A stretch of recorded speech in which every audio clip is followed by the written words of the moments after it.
Hi, I'm Kedron on Two Wheels, and for the third time in a row, let's talk about suspension settings. Advanced.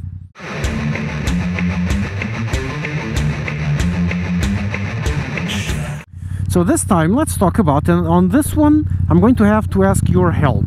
Because on this one, my background is racing cars, not motorcycles. But I can tell you what the settings generally do, because it's the same setup.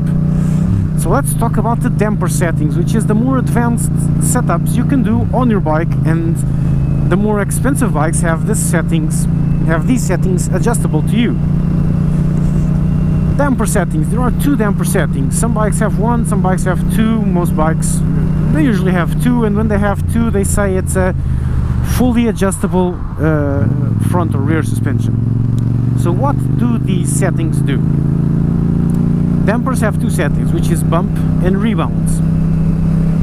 It depends on your language, but the concept is always the same.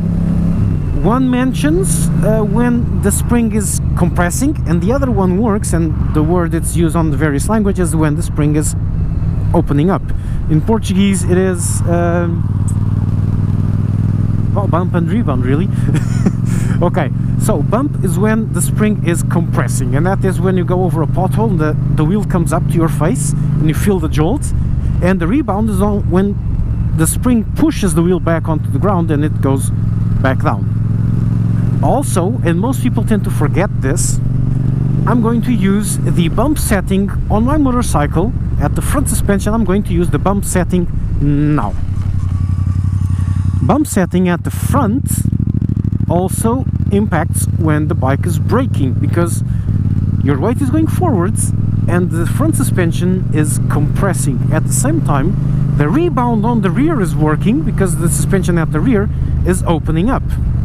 So this is important. When accelerating, it's backwards. When accelerating, your front suspension is opening up and your rear suspension is compressing. So when you're accelerating like this, you're using the setting for compression at the rear and rebound at the front. So let's go first for this accelerate brake thing instead of the bumps themselves. Let's ignore the bumps. We're all riding along on a billiards table with no bumps. When you brake, and this is more true to bikes than to cars, generally on cars, when you brake, you want the weight on all four wheels roughly balanced.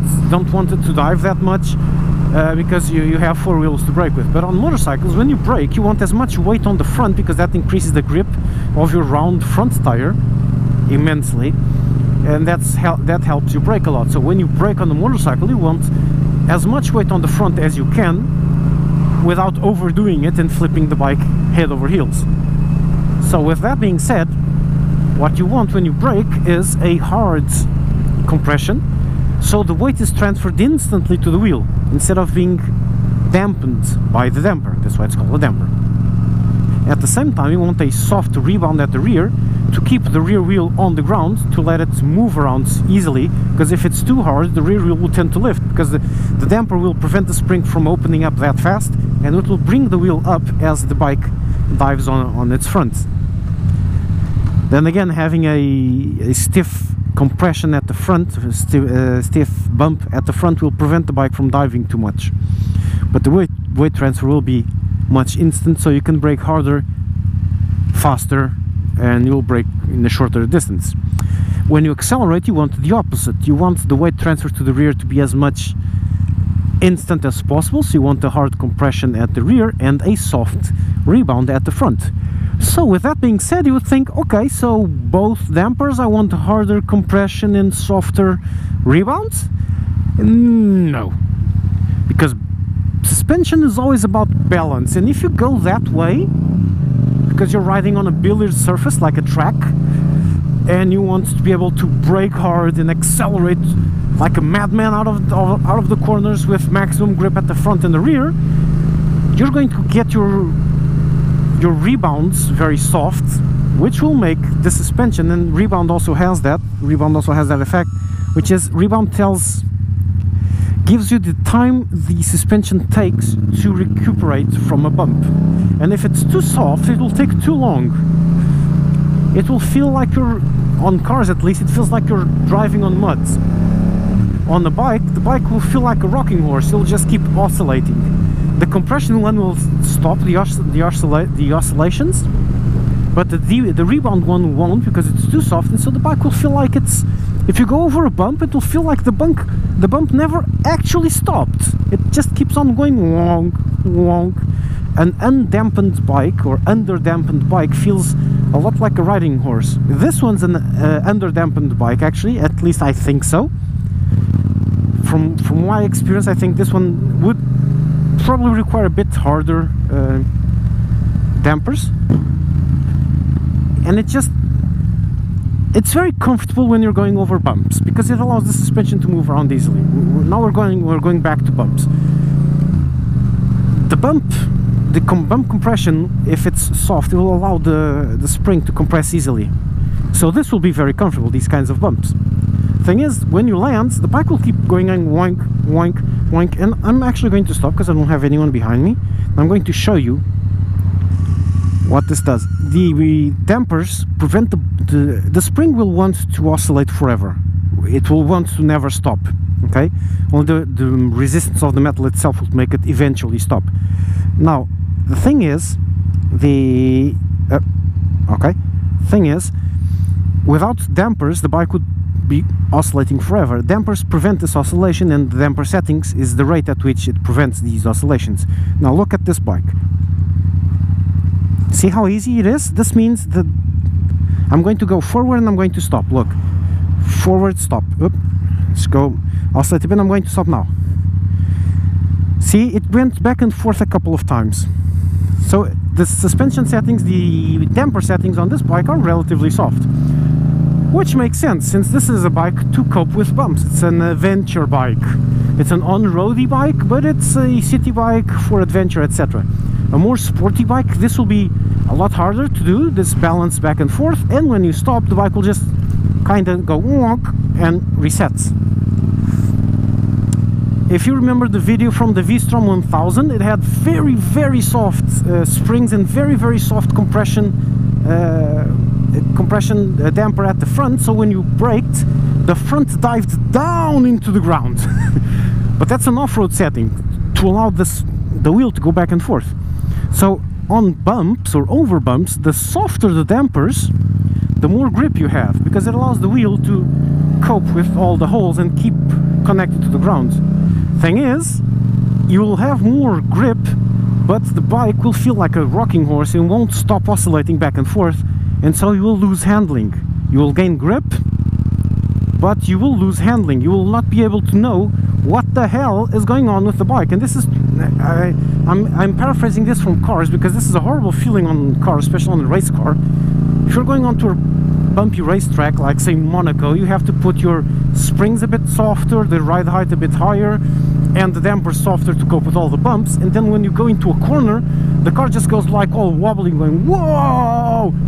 The wheels aren't actually moving.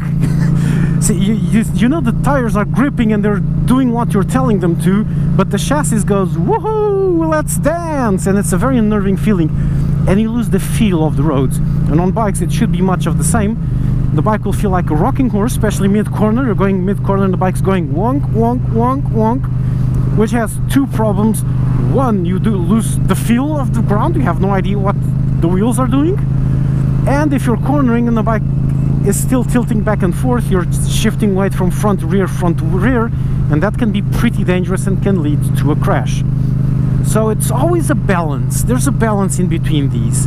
So generally, and if I remember correctly, correct me if I'm wrong, but if I remember correctly, compression is usually a bit stiffer than rebounds, but then you tune that, meaning that the two mid settings for compression and rebound are generally, compression is generally always harder than the rebounds, I think, or am I doing this backwards? I don't remember. And then you can tune these. So if you have adjustable suspension, always remember what the settings were before you started. That's very important. And just go 1 or 2 clicks of one setting at a time and see if it improves or reduces.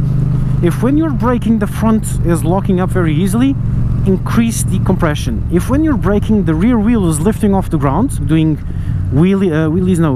stoppies very often, decrease the rebound at the rear. If when you're cornering the bike feels very wobbly and you can't adjust spring stiffness, increase the dampers, all of them, but always do it very slightly and then try it out. But my suggestion for this is always go to the pros. You go to the pros, you tell them how the bike is, they will tune it, they will probably ride the bike a bit, see how it feels, they will very likely ask you what kind of riding do you do, if you do it in town, if you do track, if you do off-road, whatever, and they'll know what the bike is, and they'll be able to tune it to something way better than you were expecting. But if you want to do it, that's what these settings actually do, and it's actually pretty simple. The complicated part is when you start mixing all of them together. So you start changing the preload, it changes front to balance weight, and now the dampers are all weird because you've changed the way the weight is distributed. So you have more weight at the front, so you probably need to stiffen the dampers a bit at the front, and then it's a mess. It's not an easy thing to do. I have spent countless evenings tuning my race car for a particular very competitive race and going, okay, on the right front for turn 3 I think I'm going to do compression +1, because when I'm braking that one is locking up but the right one isn't, and on the I go with compression -1, click on the front left to balance these two, but then on turn 4 this has to be done backwards, so I think I'll just do that on the rebound of the rear, and then oh, I'm bottoming out on Eau Rouge, so I'll need to, and it just never stops. Seriously, I ended up with a Star Mazda setup for iRacing that was completely asymmetrical, looked like a Frankensteinian monster, but was blindingly fast around Eau Rouge, around Spa, except for Eau Rouge. Eau Rouge was scary. The car just understeered at the entry, oversteered in the middle, and then understeered on exit, and then on the second part of the corner when you turn left it just went completely oversteering. So it was, every time I went to Eau Rouge I was going, am I going to go out the right way, or am I going to go out pointing backwards? But the rest of the track was blindingly fast. So yeah, that's my actual background on these things, but this is how these settings work, or how they should work. And on motorcycles it should be much of the same, because it's the same concepts.